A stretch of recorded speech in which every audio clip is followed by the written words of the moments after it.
I will remain available to deliver whatever aspect of that role they want me to deliver, whether they want me to be the guy driving this finally to its conclusion, knowing as I do every inflection of the face of my official opponents in the negotiating team for the European Union and for Spain, or whether they want to put somebody else in the driving seat at the last minute. And my view is they won't want to change the generals in the last week of the war.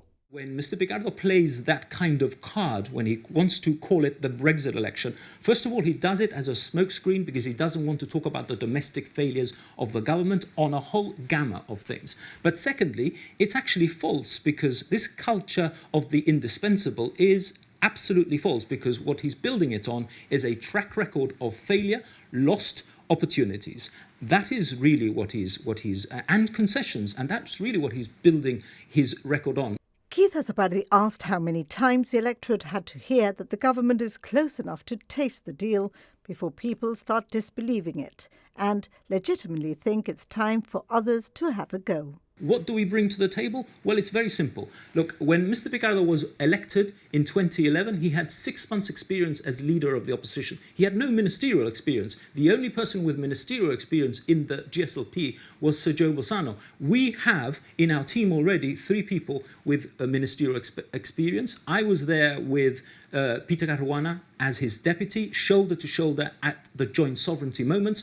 I have stared into the eyes of the UK and Spain. I know what it takes to negotiate. I do this for a living. I handle complex stuff all the time. So I think people will legitimately, who want change, who don't want Gibraltar to wait anymore for that change, who don't want Gibraltar to fall downhill, will give the GSD a chance to conclude that safe and beneficial agreement. The Chief Minister has said in the past that he would always be willing to help Gibraltar in any way. Today, he told the European Scrutiny Committee that a future Chief Minister would always have access to his contacts and will always be able to count on him. As the play on words begins, Keith Azopardi used this in his favour, with "You vote for me for change, but we'll still have the old negotiators there." The invitation that we will make in government is to do what Mr. Picardo has never done, because they wanted to negotiate it on their own, even though we offered help. But I will extend an invitation to Mr. Picardo as leader of the opposition, if he is leader of the opposition, or whoever is leader of the opposition, to sit next to me and negotiate a deal in the interest of Gibraltar as a united delegation. And whether or not it's a Brexit election, it's an election. And the electorate needs to be convinced to put a cross next to a party. Do you think people in the electorate relate to you?